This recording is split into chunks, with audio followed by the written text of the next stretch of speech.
Ay mga kapatid, nakapag-plastering na pero hindi pa siya tapos. Yan. Plasteringan na tong wall. Ayan.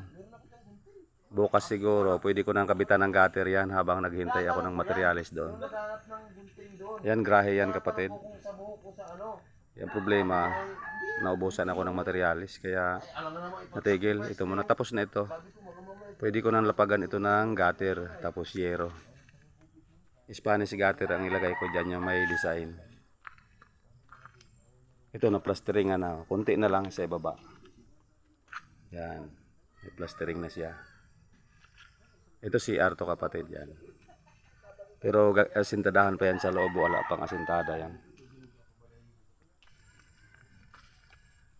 Medyo napagod na yung mga kasama ko kaya pahinga muna kami. Relax muna. Bukas na naman. Bali, ito na lang ang plasteringan. No? Yan. Ito na, okay na rin. Nakabitan ko na ng gutter. Kakabitan ko na lang ng gutter ito bukas. I-continuous dyan sa gutter na. Yan, pantay ang gutter dyan. Dito, palusong na siya. Yan, naka-clave na siya. Doon ang bagsak ng tubig. Tapos, ili-out ko na bukas yung CR. Diyan sa kanto, CR dyan. Yan.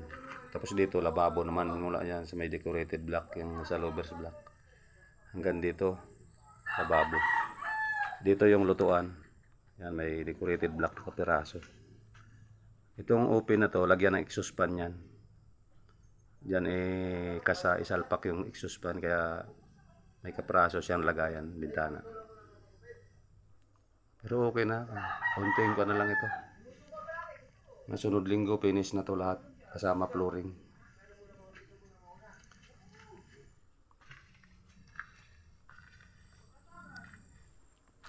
Relax muna. Medyo hapon na.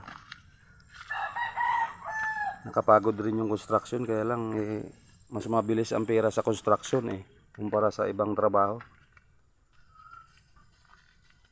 Kasi pagdating ng hapon, pwede mo nang kunin ang bayad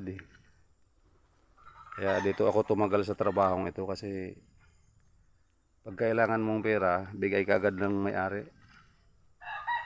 Rekta-rekta kasi ako sa may-ari magtrabaho.